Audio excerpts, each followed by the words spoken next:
پاک پادشاہی دشمی شری ظفرنامہ صاحب فتح کی چٹھی پنتھ کی جیت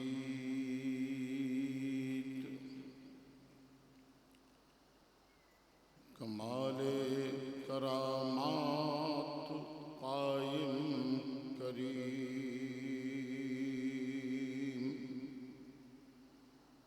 رضا بخش رازق رہا کن رحیم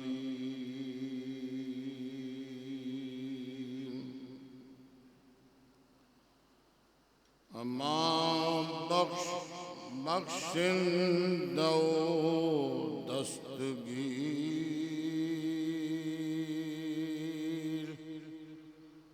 خطا بخش روزی دہ دل پذیر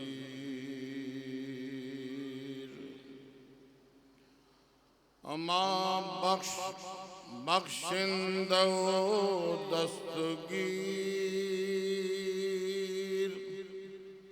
عطا بخش روزی دہ دل پذیر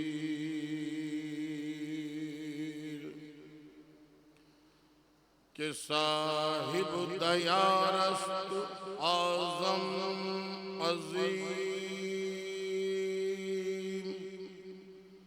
کہ حسن جمالست رازق رحیم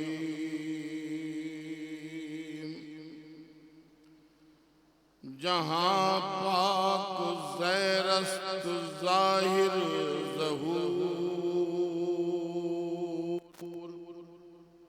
عطا میں دہد ہم چو حاضر حضور نہ سازو نہ بازو نہ فوجو نہ فرش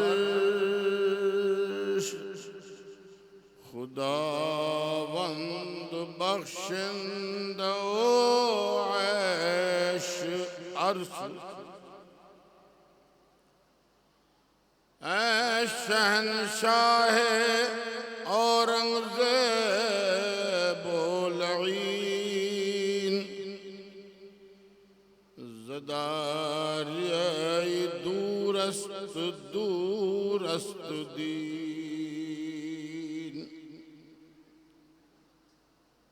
مرا اعتبار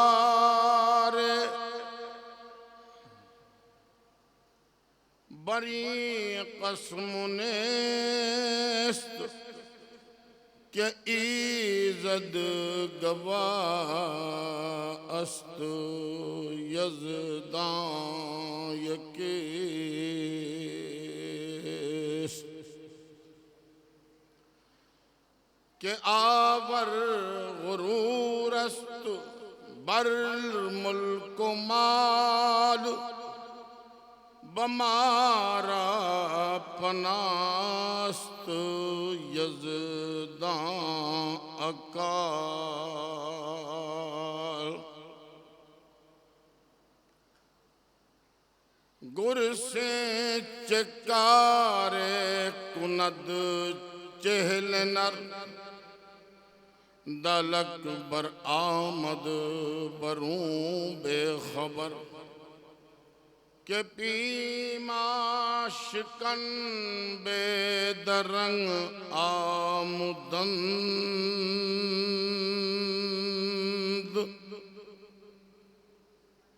میاں تیغ و تیر و تفنگ آمدند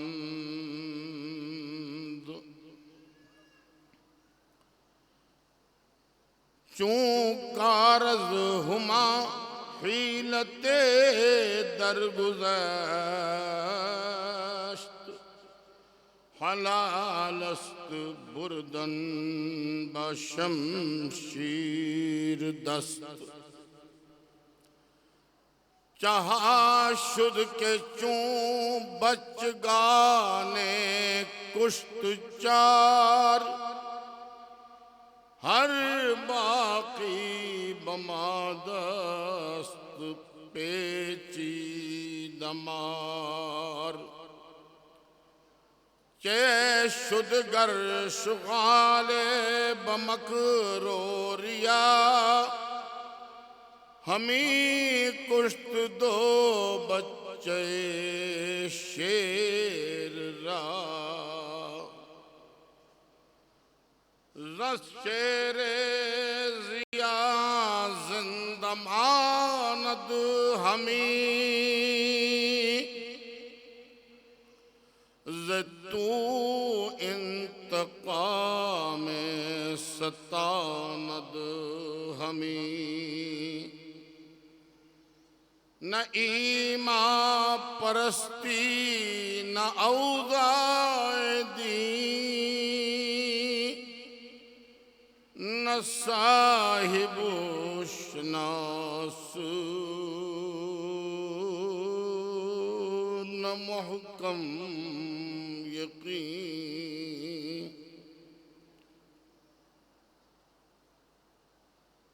اج دے اس روحانی دیوان چ حاضری حضور بالا تر صاحب زمین و زمان صاحب مکین و مکان صاحب جسم و جان میرے آقا میرے مولا میرے ہادی میرے رہبر دساں پادشاہان دی جوت سروپ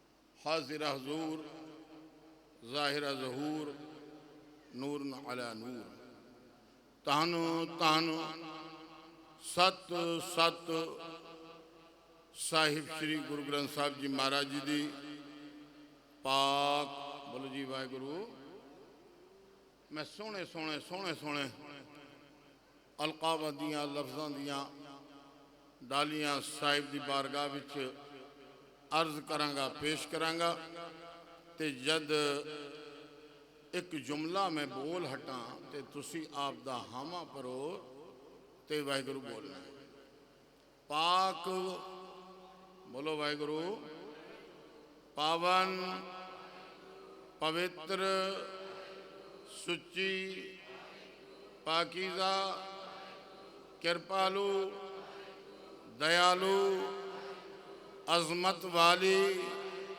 رحمت والی برکت والی اونچی اونچی سچی سچی پیاری پیاری جگتوں نیاری نگی نگی بارگاہ عالیہ چ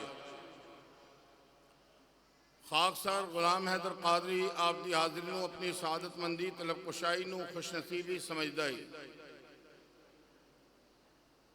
گرسک بیرو غلام حیدر قادری دا سلام عرض ہے قبول فرمان واہ گرو جی کا خالصہ شری واہ گرو جی کی فتح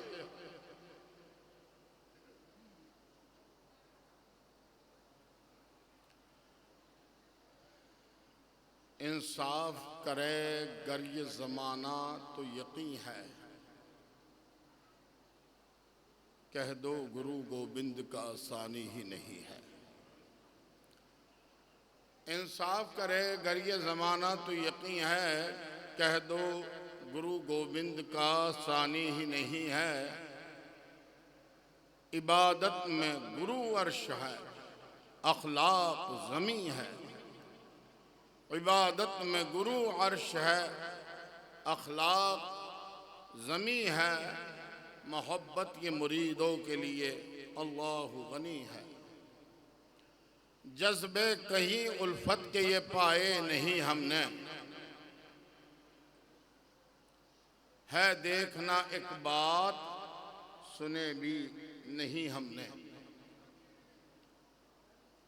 کرتار کی سوگند ہے نانک کی قسم ہے جتنی لکھوں تعریف گرو گوبند کی کم ہے کرتار کی سوگند ہے نانک کی قسم ہے جتنی لکھوں تعریف گرو گوبند کی کم ہے مانا کہ میرے ہاتھ میں پرزور قلم ہے، مانا کہ میرے ہاتھ میں پرزور قلم ہے، صدگر کے لکھوں وصف کہاں تاب رقم ہے۔ ایک آنکھ سے کیا بلبلا کل بحر کو دیکھے، بحر کے اندر سمندر نو، کل تمام سمندر نو، ایک آنکھ سے کیا بلبلا کل بحر کو دیکھے، مجدار کو ساحل کو یا لہر کو دیکھے۔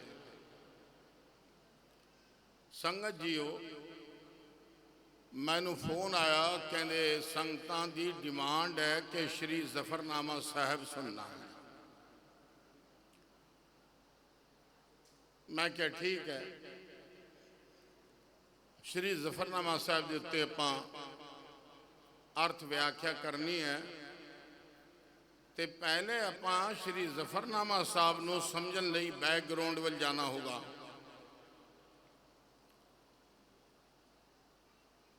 ਸਭ ਤੋਂ ਪਹਿਲਾਂ ਅੱਜ ਦਾ ਜਿਹੜਾ ਪੁਰਬ ਹੈ ਉਹ ਸਾਹਿਬ ਸ਼੍ਰੀ ਗੁਰੂ ਨਾਨਕ ਦੇਵ ਜੀ ਮਹਾਰਾਜ ਜੀ ਦੀ ਸ਼ਾਦੀ ਖਾਨਾ ਆਬਾਦੀ, ਗੁਰੂ ਦੀ ਸ਼ਾਦੀ ਦਾ ਗੁਰਪੁਰਬ ਹੈ।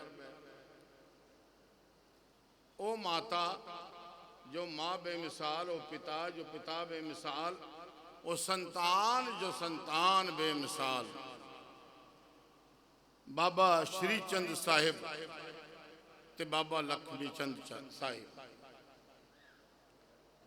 ਪਿਛਲੀ ਵਾਰੀ ਮੈਂ ਇੱਕ ਗੱਲ ਆਪ ਜੀ ਨੂੰ ਦੱਸ ਕੇ ਗਿਆ ਸੀ। ਸਾਹਿਬ ਸ਼੍ਰੀ ਗੁਰੂ ਨਾਨਕ ਦੇਵ ਜੀ ਤੋਂ ਫਿਰ ਆਪਾਂ ਲੈ ਕੇ ਇਸ ਲੜੀ ਨੂੰ ਚੱਲਦੇ ਹਾਂ। ਜਿਸ ਵੇਲੇ ਸੱਚੇ ਪਾਤਸ਼ਾਹ ਸਾਹਿਬ ਸ਼੍ਰੀ ਗੁਰੂ ਨਾਨਕ ਦੇਵ ਜੀ ਮਹਾਰਾਜ ਮੱਕਾ ਸ਼ਹਿਰ ਪਹੁੰਚੇ, ਇਹ ਉਹੀ ਮੱਕਾ ਹੈ ਜਿੱਥੇ ਮੁਸਲਮਾਨਾਂ ਦਾ ਇੱਕ ਬਹੁਤ ਮੁਕੱਦਸ ਤੀਰਥ ਸਥਾਨ ਹੈ ਜਿਸ ਨੂੰ ਕਾਬਤੁੱਲਾ ਸ਼ਰੀਫ ਕਿਹਾ ਜਾਂਦਾ ਹੈ।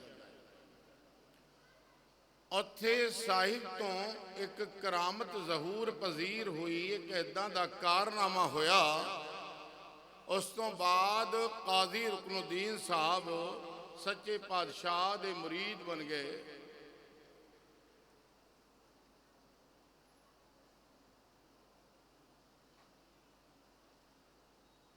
ਠੀਕ ਹੈ ਜੀ। ਜਦ ਸੱਚੇ ਪਾਤਸ਼ਾਹ ਦੇ ਮੁਰੀਦ ਬਣ ਗਏ ਕਾਜ਼ੀ ਰੁਕਨੁੱਦੀਨ ਸਾਹਿਬ ਕਿਬਲਾ, ਉਦੋਂ ਉਹਨਾਂ ਨੇ ਇੱਕ ਸਵਾਲ ਕੀਤਾ। ਉਹ ਜਿਹੜੇ 365 ਸਵਾਲ ਹਨ ਉਹ ਸਾਰੇ ਦੇ ਸਾਰੇ ਲਿਖੇ ਹੋਏ ਆ ਤਵਾਰੀ ਗੁਰੂ ਖਾਲਸਾ ਚ, ਗਿਆਨੀ ਗਿਆਨ ਸਿੰਘ ਜੀ ਨੇ ਲਿਖੇ ਨੇ। ਇੱਕ ਉਸੇ ਸਵਾਲ ਦੇ ਵਿੱਚੋਂ ਇੱਕ ਸਵਾਲ ਇਹ ਹੈ کہ پیرا اے میرے مرشد، اے میرے پیر، ہوں تاری نس پڑکنی شروع ہو جانی ہے کہ قادری صاحب کی کہہ رہے ہیں۔ میں نہیں کیا بھائی گرداس جی بھی لکھ کے چلے گئے، ظاہر پیر جگت گر بابا۔ یہ ساری دنیا صاحب شری گرو نانک دیو جی مہاراج جی نو 9 یا 11 ناماں دے نال پکاریا جاندہ ہے۔ میں تانوں اس وقت لے کے آنا جڑی گل میں شری ظفرنامہ صاحب دے جڑے آپ جی دے سامنے اشعار پنکتیاں پڑھیاں نے انہاں 17 دا ارتھ، لیکن اس تو پہلے پھر اپنو بیک گراؤنڈ جانا ہوگا، ضروری ہے۔ اور تے سوال ایسی کہ سچے پادشاہ اے دسو پنرجنم ہوندا ہے کہ نہیں ہوندا؟ اس ویلے کرنی نامہ وجود وچ آیا جڑا ہن پرگٹ ہو گیا۔ کابل ہوگا جنگ ہو رہا ہے کہ نہیں؟ ابھی کتے دوجہ بیٹھے ہو میری گرفتاری دی تیاری نہ کر لے ہو، بولنا تو بہت کچھ چونا۔ تو انہوں نے جب یہ گل کہی سچے پادشاہ صاحب شری گرو نانک دیو جی مہاراج جی فرما رہے نے،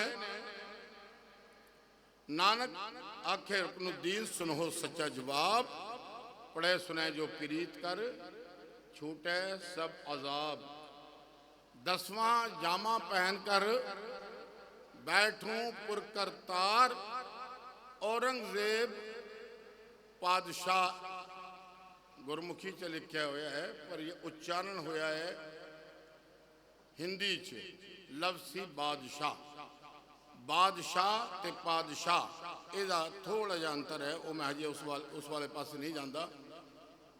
اورنگزیب بادشاہ سے یدھ کروں بہو بار، اینو جد اپنا گرمکھی چ لکھیں گے تے اے تھوڑا جہا ادا ہوندہ ہے فرق جا۔ اس تو وڈی کوئی کرامت صاحب سری گرو نانک دیو جی مہاراج جی دی اگر سمجھن تو بعد بھی کوئی نہ سمجھے تو اس کم سمجھنوں نہ سمجھنوں کون سمجھا سکتا ہے کہ وہ زمانہ جڑا ہے اس وقت دا جڑا بادشاہ ہے انڈیا دے وچ، اس بادشاہ دا نام ہے بابر اور دسیا جا رہا ہے اورنگزیب، دسیا جا رہا ہے اورنگزیب یعنی بابر، بابر دا پتر ہمایوں، ہمایوں دا پتر اکبر، اکبر دا پتر سلیم، سلیم دا پتر شاہجہاں اور او دا پتر اورنگزیب۔ گل تو سمجھ آن لگی ہے کہ نہیں؟ سچے پادشاہ گرو نانک دیو جی مہاراج آن والا زمانہ، گزرن والے زمانے تو سارے ہی دس دن دینے، آن والا زمانہ یعنی ہجے پیو نہیں ہے، دادا نہیں ہے، پردادا نہیں ہے، 5 پشت پہلے ہی دس رہے نے، 10واں جامہ پہن کر بیٹھوں پر کرتار، اورنگزیب بادشاہ سے جنگ کروں بہو بار۔ اورنگزیب بادشاہ سچے بادشاہ یعنی از نانک تا گوبند سنگھ، بابا بندہ سنگھ بہادر صاحب دی جڑی مہر سی، او مہر مینوں کسی تھان تو حاصل ہوئی، او جڑا لکھیا ہویا سی، او دیتے لکھیا سی از نانک تا گوبند سنگھ، یعنی پہلے بھی آپ ہے تو لاسٹ بھی آپ ہے، جے اگر ادھرلے پاسے زیرو کر دو تو پہلا ہے اور ادھرلے پاسے زیرو کر دو تو لاسٹ ہے، ایک کوئی ہے، دوجہ کوئی نہیں ہے۔ 10 پادشاہان دے وچ اوہی جوت ہے، اوہی پیغام ہے، اوہی سارا کچھ ہے۔ اور صاحب سری گرو گوبند سنگھ جی مہاراج جنہ دی آمد اورنگزیب نو سماپت کرن لئی ہوئی اور وہ ٹائم آ گیا۔ 14 جنگاں صاحب شری گرو گوبند سنگھ جی مہاراج جی نے آپ دے جیون وچ لڑیاں، 2 جنگاں چ مسلمان ویرودھ چ کھڑے ہوئے، مسلمان تو پھر گل آ گئی کیونکہ اس گل نو بھی تھوڑا جہا سمجھا دینا۔ کئی سارے لوگ یہ سمجھتے ہیں اسی مسلمان ہاں، لیکن گل کچھ اور ہے، گل یہ ہے کہ اسلام دے وچ مسلمان تاں پایا جاندہ ہے، گل ادو بندی ہے جد اسلام مسلمان دے وچ پایا جائے۔ کدو گل بندی ہے؟ ستنام کیوں اور مسلمان دی گل ہے تو واحگرو نہیں کہو، ستنام گل ادو بندی ہے جس ویلے مسلمان دے وچ اسلام آ کے وسدا ہے، اور جس ویلے اسلام آ کے وسدا ہے اس ویلے قاضی رکن الدین سامنے ہوندا ہے، جس ویلے اسلام آ کے وسدا ہے اس ویلے بابا مردانہ سامنے ہوندا ہے، جس ویلے اسلام سامنے آ کے وسدا ہے اس ویلے سائیں میاں میر، اس تو بھی اگے اگر چلو تے بہت سارے اس طرح دے پیارے نے۔ آپ جڑا کہ ننکانہ صاحب دا نام رکھیا ہے، او جڑا جاگیردار ہے وہ سامنے آندا ہے، اور جس ویلے اسلام دے وچ مسلمان سامنے آندا ہے تو صوبے دار وجید خان آندا ہے، یا اگر اسلام دے وچ مسلمان نظر آندا ہے تو اورنگزیب سامنے آندا ہے، جد اسلام دے وچ مسلمان سامنے آندا ہے تو وہ بہت سارے ظالم سامنے آندے ہیں۔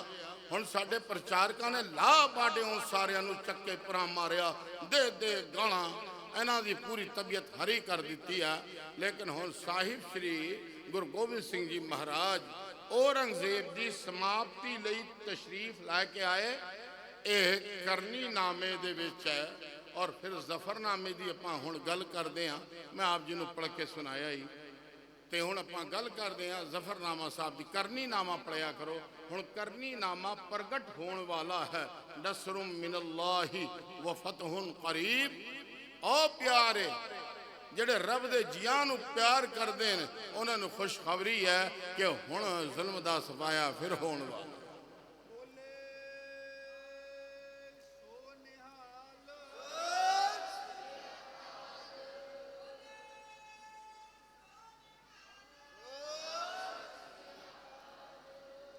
ਸਾਹਿਬ ਸ਼੍ਰੀ ਗੁਰੂ ਗੋਬਿੰਦ ਸਿੰਘ ਜੀ ਮਹਾਰਾਜ, ਉਹਨਾਂ ਦੇ ਮਹਿਰਬਾਨ ਪਿਤਾ ਸਾਹਿਬ ਸ਼੍ਰੀ ਗੁਰੂ ਤੇਗ ਬਹਾਦਰ ਜੀ ਮਹਾਰਾਜ ਜੀ ਦੀ ਸ਼ਹਾਦਤ ਹੋਈ।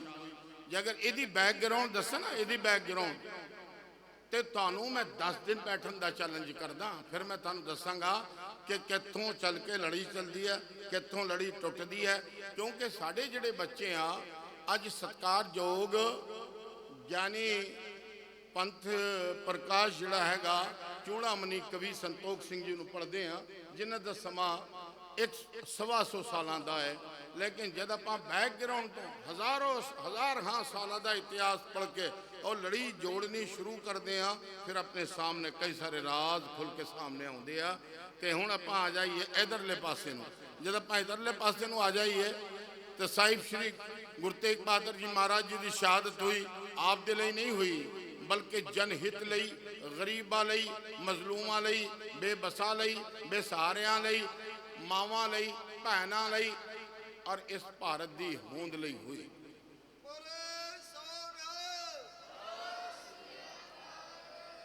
ਅਸੀਂ ਗਏ ਸੀ ਗਵਰਨਰ ਹਾਊਸ, ਉੱਥੇ ਅਸੀਂ ਇੱਕ ਮੈਮੋਰੈਂਡਮ ਦਿੱਤਾ।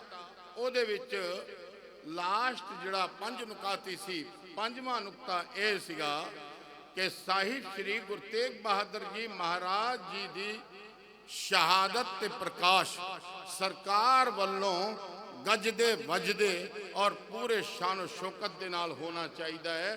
ਕਿਉਂਕਿ ਗਾਂਧੀ ਜੀ ਦੀਆਂ ਸ਼ਹਾਦਤਾਂ ਕੁਝ ਵੀ ਨਹੀਂ ਗਿਆ ਜਿਹੜੀ ਸ਼ਹਾਦਤ ਹੈ ਸਾਹਿਬ ਸ਼੍ਰੀ ਗੁਰੂ ਤੇਗ ਬਹਾਦਰ ਜੀ ਮਹਾਰਾਜ ਜੀ ਦੀ। ਹੁਣ ਉਹ ਕਿਸੇ ਇੱਕ ਵਰਗ ਲਈ ਨਹੀਂ ਹੈ।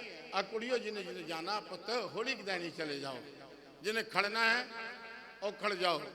ਜਿਹੜਾ ਗੁਰੂ ਨੂੰ ਪਿਆਰ ਕਰਦਾ ਹੈ ਉਹ ਖੜੂਗਾ, ਜਿਹੜਾ ਵਿਚਾਰਾ ਨੀਂਦ ਨੂੰ ਪਿਆਰ ਕਰਦਾ ਹੈ ਹੋਰ ਕਈ ਸਾਰੀਆਂ ਚੀਜ਼ਾਂ ਨੂੰ ਭੱਜੂਗਾ। ਪਤਾ ਤਾਂ ਇੱਥੇ ਹੀ ਲੱਗ ਜਾਂਦਾ ਹੈ। ਉਸ ਵੇਲੇ ਸਾਹਿਬ ਸ਼੍ਰੀ ਗੁਰੂ ਗੋਬਿੰਦ ਸਿੰਘ ਜੀ ਮਹਾਰਾਜ ਜੀ ਨੇ ਜਿਸ ਵੇਲੇ ਜ਼ੁਲਮ ਦਾ ਸਫਾਇਆ ਕੀਤਾ ਔਰ ਸਫਾਇਆ ਹੋਇਆ, ਐਦਾਂ ਹੋਇਆ ਸਾਰਾ ਕੁਝ ਵਿਚਿੱਤਰ ਹੈ। ਸਾਹਿਬ ਸ਼੍ਰੀ ਗੁਰੂ ਗੋਬਿੰਦ ਸਿੰਘ ਜੀ ਮਹਾਰਾਜ ਜੀ ਦੀ ਮਾਤਾ ਉਹ ਵੀ ਵਿਚਿੱਤਰ ਨੇ, ਪਿਤਾ ਦੀ ਸ਼ਹਾਦਤ ਹੈ ਉਹ ਵੀ ਵਿਚਿੱਤਰ ਹੈ। ਸਾਹਿਬ ਸ਼੍ਰੀ ਗੁਰੂ ਗੋਬਿੰਦ ਸਿੰਘ ਜੀ ਮਹਾਰਾਜ ਜੀ ਦੀ ਚਮਕੌਰ ਦੀ ਗੜੀ ਹੈ ਉਹ ਵੀ ਵਿਚਿੱਤਰ ਹੈ, ਸੂਬੇ ਦੀ ਕਚਹਿਰੀ ਹੈ ਉਹ ਵੀ ਵਿਚਿੱਤਰ ਹੈ। ਯਾਨੀ ਜੇ ਅਗਰ ਗੱਲ ਆਪਾਂ ਕਰੋਗੇ तो सही नक्शा खिंचा है। हकीम अल्लाह यार खान साहब जोगी ने फरमा रहे ने इंसाफ करे अगर ये जमाना तो यकीन है कह दो गुरु गोबिंद का सानी ही नहीं है। जब सारा कुछ हो गया, सारा कुछ वापर गया तो साहिब ने 1707 श्री जफरनामा साहब मालवे की धरती दीना कांगड़ पिंड, उस पिंड च 2 स्थान है, एक पिंड च एक जंगल च। जिहड़ा जंगल वाला स्थान है उत्थे मैं सब तो पहले हाज़री भरी है। वो पुरातन है, छोटियां छोटियां इट्टां दा बनिया होया है और कई सारियां गल्लां लोकां ने उत्थे मैनूं दस्सियां। उत्थे मेरे सच्चे पातशाह मेरे चौधरी प्रीतम बेमिसल ते बेमिसाल गुरु श्री जफरनामा साहब लिख रहे ने। हुण ये जिहड़ा जफरनामा है, जे अगर इसनूं जाल दे नाल जफर लिखोगे तो अर्थ कुछ और हो जाना है, जा दे नाल जफर लिखोगे अर्थ कुछ और हो जाना है, जीम नाल जफर लिखोगे अर्थ कुछ और हो जाना है, ज़ाद नाल जफर लिखोगे अर्थ कुछ और हो जाना है। ये ज़ा नाल जफर है, जफर दा अर्थ है जित फतह और नामे दा अर्थ है चिट्ठी लैटर अरबी चाक होते खत। यानी औरंगजेब नूं सच्चे पातशाह ने एक लैटर लिखिया और जब ये लैटर लिखिया तो ये लैटर जिहड़ा हैगा वो 122 सतना हुण तक साडे कोल आ चुकियां। 122 ਸਤਰਾਂ ਨੂੰ ਪੜ੍ਹ ਕੇ ਸੁਣਾਵਾਂਗੇ। ਟਾਈਮ ਲੱਗਣਾ ਹੈ, ਅਰਥ ਕਰਾਂਗੇ, ਉਸ ਤੋਂ ਵੱਧ ਟਾਈਮ ਲੱਗਣਾ ਹੈ। ਸੰਗਤ ਤੋਂ ਰਸਮਨ ਹੋ ਗਈ ਹੈ। ਪਿਆਰਿਓ, ਇਹ ਉਹੀ ਖਾਲਸਾ ਹੈ ਜਿਸ ਨੂੰ ਸੱਚੇ ਪਾਤਸ਼ਾਹ ਫਰਮਾਇਆ ਕਰਦੇ ਸੀ, ਖਾਲਸਾ ਮੇਰੋ, ਖਾਲਸੇ ਮੈਂ ਹੂੰ, ਖਾਲਸਾ ਮੇਰੋ ਸੱਜਣ ਸੂਰਾ, ਖਾਲਸਾ ਮੇਰੋ सदगुर पूरा। जब लक खालसा रहे नियारा, तब लक तेज देहो में सारा। जब यह गए विपरन की रीत। मैनू डर लगता है कि इस थां कहते नहीं खड़ गया खालसा। तो गुरु साहब जी ने श्री जफरनामा साहब जब लिखा तो वो 12 दूना 24 मिसरे, ये 12 शेर साहिब ने लिखे अकाल उस्तुत। इसनू कहा जाएगा हमदे बारीए ताला। और उस तो बाद शुरू होया लैटर, चिट्ठी शुरू हुई है। तो हुण दसो कि अकाल उस्तुत दे सिर्फ 5 ही पढ़े आ, उन्हां 5 दा अर्थ करा या लैटर शुरू करा? तैनूं की हो गया? की करा? लैटर चिट्ठी शुरू करा या अकाल उस्तुत दे अर्थ करा? अकाल उस्तुत दे भी करी देना। मालिक दी जात नूं लिख रहे ने कमाल करामात कायम करीम। कमाल है करामात, करामत सिर्फ कृपा, करामात कनेरी कृपा। कमाल है कनेरी कृपा। कृपा कौन करता है? कायम करीम। कायम सदा कृपा ही कृपा करता है। कौन है करीम? जाप साहब दे विच भी आया। करीम का अर्थ होना कृपालु। कृपालु कौन है? अकाल उस्तुत दा शेर है। गल बिल्कुल साफ है। इसनू जे अगर अरबी च कहोगे, फारसी च कहोगे तो इसनू कहा जाएगा हमदे बारीए ताला, यानी उस अकाल उस्तुत, उस परमेश्वर की उस्तुति करना। कहते भी परमेश्वर जिहड़ा है उसनू उस्तुत चाहिदी है। करतार उस्तुत तो खुश होंदा है, ते जिहड़ा बड़ा है वो सत्कार तो खुश होंदा है, जिहड़ा बच्चा है वो प्यार तो खुश होंदा है। कहते कमाल है उस परमेश्वर की कृपा दे कि वो कायम रहिंदा है, सदा कृपा ही कृपा करता है। जे अगर काल पुरख इन्हां लोकां दे पापां नूं गुनाहां नूं ला के इत्थे ही फैसला शुरू कर दे तो पता लगना है कि ना पानी मिलना है ना हवा मिलनी है।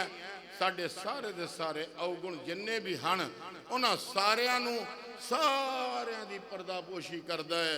जिवें कि फकीर ने आख्या है ना, एक गुनाह मेरे माँ पे वेखन दिंदे देश निकाला, लख गुनाह मेरा मौला वेख है पर्दे पावन वाला। कमाले करामात कायम करीम रजा बख्श, बख्श बख्शिश करना, नवाज देना, राजी होके नवाजदा है। रजा बख्श, ओदी रजा विच जिहड़े राजी हो गए उन्हां नूं मालिक ने बख्शिश की। राज़िक, राज़िक दा अर्थ है रोजी देन वाला। रहीम, रहीम दा अर्थ है मेहरबान। ओ अकाल पुरख, ओ परमात्मा, ओ खुदा, ओ वाहिगुरु, ओ अल्लाह मेहरबान है। कितना मेहरबान है। साडे जिहड़े गुनाह हन, साडे जिहड़े पाप हन, उन्हां दी पर्दापोशी करदा है, फिर भी सानू रोजियां देंदा है। अगे क्या अमा बख्श, जिहड़े मालिक दी अमान विच आए, जिन्हां ने मालिक दा ओट आसरा तक्या, जिन्हां ने मालिक दी ओट तकी है, उन्हां दे उत्ते बख्शिशां करदा है। अमा बख्श बख्शिंदा यानी देन वाला। अमा बख्श बख्शिंदा वो दस्तगीर, मदद करन वाला। दस्तगीर कहते हैं दस्तगीरी यानी मदद। ए गुरबाणी च भी लफ्ज इस्तेमाल होया है। कह गया ए जो दुनिया सहर मेला दस्तगीरी ना है। सहर है सहर कहते हैं जादू, माया भी है, माया भी है। लेकिन मालिक की है दस्तगीरी करता है, मदद करता है। अमा बख्श बख्शिंदो दस्तगीर अता जद अता बख्श जदों बख्शिश करता है, जदों दिंदा है, इन्ना दिंदा है, इन्ना दिंदा है, बंदे दी झोली तंग रह जाती है। दाते दी जिहड़ी किरपा है वो नहीं थकदी। मंगना सीख लो। इत्थे जद तुसीं गुरुद्वारा साहब आउणे हो तो झोलियां अड्डिया करो, मंगया करो। मंगोगे मिलना है, पुकारोगे तां सुनी जानी है। पुकार दे आपां है नहीं। साडे साहिब ते सानू इन्ना भरोसा नहीं है जिन्ना तवीत धागे वाले बाबे ते है कि नहीं? गल सच्ची है। हाँ, अता बख्श बख्शिश दवो, अता बख्श रोजी दह दिल पजीर। रोजी दैन वाला, दिल पजीर दा अर्थ यह है कि वह मनपसंद रोजी दिंदा है। दिंदा है कि नहीं? मालिक किदां दी रोजी दिंदा है? दिल पजीर दा अर्थ होना पसंदीदा रोजी, पसंदीदा। मेरा जी करदा है, मेरे किसी रिश्तेदार ने मैंने सद्दा दिता, हो भी खाना खाना है, मैं उत्थे चला गया, मेरा जी करदा सी चटनी खानी है, रिश्तेदार ने बना के रखे है पनीर, तो मेरी दिल पजीराई नहीं हुई। मेहमान नवाजी तो हो गई है, दिल पजीराई नहीं हुई है। दिल पजीराई सिर्फ अकाल पुरख परमात्मा करदा है और कोई नहीं करदा। हुण आपां थोड़े जे अगे चलदे। मैं रोका टोकी मैनू उही जमानों बोल दियो कि बाबा जी हुण तुसी बस करो, क्योंकि हुण दोबारा अमृत पान करन दी लोड़ है। इहदे विच जिहड़ी हरारत है वो मैनू कम हुंदी हुई नज़र आ रही है। जे अगर प्रीतम की गल हो तो किहो जी रात किहो जा दिन, शबाना रोज उस प्यारे दा जिक्र करो तां भी घट है। ते पसीराई करने वाला कौन है? ओ मालिक। फिर क्या? जहां, जहान माने दुनिया, पाक परवरदिगार। परवरदिगार दा अर्थ की होना है? यानी कुल जहाना दा पालनहार, सारियां दा पालनहार कौन है? अकाल पुरख परमात्मा। जहां पाक ज़ैर अस्त, ज़ैर माने हेठा थले, अस्त है। ये जिहड़ी सारी दुनिया है, इस सारी दुनिया दे ते उस मालिक दा कब्जा है। वो मालिक कौन है? वो कादिर है, जिन्हें कुदरत रची है, उसका कब्जा है। जहां पाक ज़ैर अस्त ज़ाहिर ज़हूर, अता मैं दहद हम चो हाजिर हजूर। और सारियां नूं दिंदा है अता, उहदे अतीजे सारियां नूं दिंदा है। की सिख, की मुसलमान, की हिंदू, आपां तां चार धर्मां दा रोना रोने आ। सारी दुनिया विच 3000 धर्म विचर रहे ने सज्जनों। सारियां दा रोजी दाता अकाल पुरख परमात्मा परमेश्वर है। मैं नहीं लिखिया, मैं अर्थ कर रहा। अर्थां दा गारंटर हो सकदा, उच्चारण दा गारंटर हो सकदा, व्याख्या दा गारंटर हो सकदा, पर ये जिहड़े शब्द ने, ये जिहड़ी तहरीर है, ये जिहड़ी लिखत है, वो सच्चे पातशाह साहिब श्री गुरु गोबिंद सिंह जी महाराज जी दी है। अकाल उस्तुत श्री जफरनामा साहब दे विच जे अगर आपां इहनूं कहिए तो यह कहा जाएगा बाणी गुरु। तो जो गुरु ने लिखा है गुरबाणी है कि नहीं है? इत्थे कई सारे मुद्दे होर चलने, दसम नूं लैके लोग आ जाणगे, भाई मैं तो दसम के फेवर च हाँ।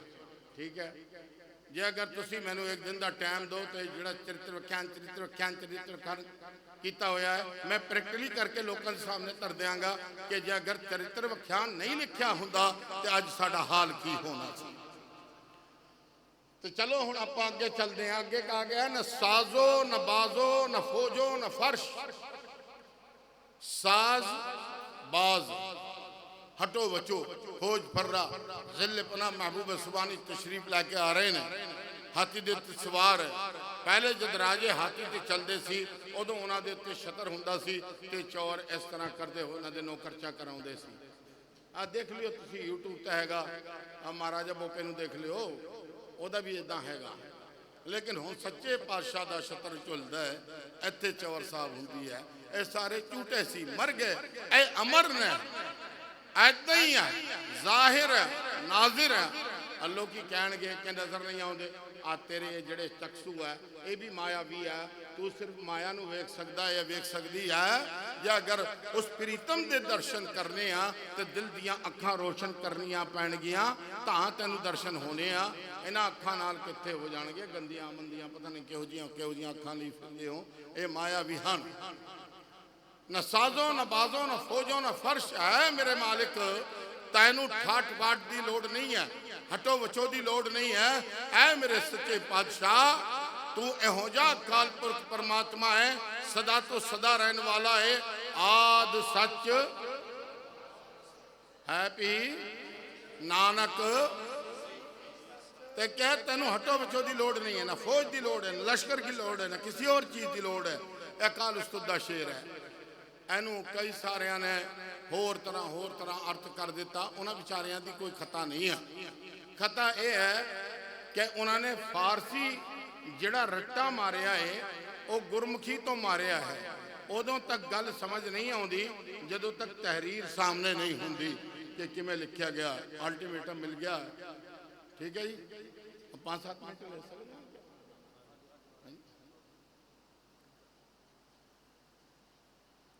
خدا وند دا ارتھ کی کرو گے تسی تھاپیا نہ جائے کیتا نہ ہوئے آپ ہی آپ خدا جو خود ہے وہ خدا ہے خدا وند بخشندہ دین والا عیش خوشیاں عرش تاج خوشیاں دین والا کون ہے راج دین والا کون ہے وہ اکال پرخ پرماتما ہے وہ اللہ ہے وہ واحد گرو ہے جڑا ساریاں خوشیاں دیندہ ہے تے نراکار آکار دا مسئلہ آپ بعد چ کریں گے پھر سچے پادشاہ اورنگزیب نو لکھ رہے ہیں اے شہنشاہ اورنگزیب لعین ارتھ ہوگا اوئے اورنگزیب او دا نو سی اورنگزیب دا ارتھ ہوگا او رنگ جڑا بہت سونا بہت سنکھا زیب لعین ارتھ ہونا ہے لانتی سچے پادشاہ کی لکھ کے بھیج رہے ہیں ذرا اندازہ لاؤ کی لکھ کے بھیج رہے ہیں اے شہنشاہ اورنگزیب لعین اے لانتی پادشاہ اورنگزیب زدارائی دورست و دورست دین دارائی کے اندر حکومت نو دور یعنی دور است ہے تو حکومت تو دور ہے و اور دورست دور ہے دین یعنی ترم تو نہ تو تارمک ہے اور نہ تو بہترین قسم دا شاشک ہے نہ تینو راج کرنا آیا نہ تو تارمک بنے آگے گرو صاحب جی فرما رہے ہیں کہ آور غرور است بر ملک و مال آور ارتھ ہوگا اونا غرور ارتھ ہوگا اہنکار بر ملک و مال یعنی مالک نے تینو تنوی دیتا تے ملک بھی بخشش کیتا اور ملک بھی کداں دا ملک جڑا کہ سب تو سونا ہے روح زمین دے ہوتے اے ملک جس کو اپا بھارت کہنے ہندوستان کہنے شاعر مشرق نے لکھیا سی سارے جہاں سے اچھا ہندوستان ہمارا ہم بلبلیں ہیں اس کے یہ گلستان ہمارا کہنے تینو مالک نے ملک دیتا دولت دیتی کیا ور غرور پر جڑا ہنکار ہے او مالک نے نہیں بخشیا بلکہ شیطان نے دے دیتا کیا ور غرور است بر ملک و مال بمارا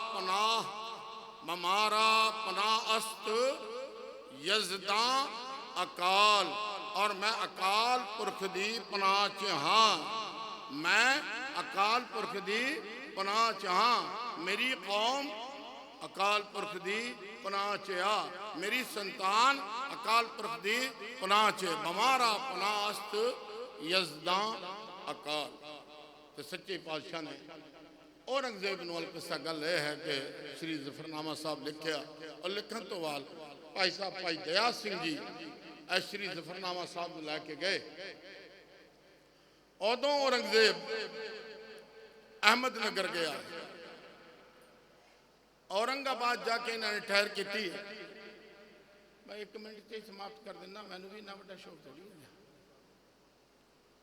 جدو گل ہوئی ہے تو اتنے جا کے بھائی صاحب نے اورنگزیب نو شری ظفرنامہ صاحب دیتا اورنگزیب نے جس ویلے ظفرنامہ صاحب پڑھیا اس ویلے نادم ہویا شرمندہ ہویا پچھتاوے چ آ گیا اور اس تو بعد نہ کسی محفل چ نظر آیا نہ کسی فنکشن چ نظر آیا نہ کوئی جنگ کیتی اور اس پچھتاوے دے وچ اس ندامت دے وچ اس شرمندگی دے وچ اورنگزیب فوت ہو گیا.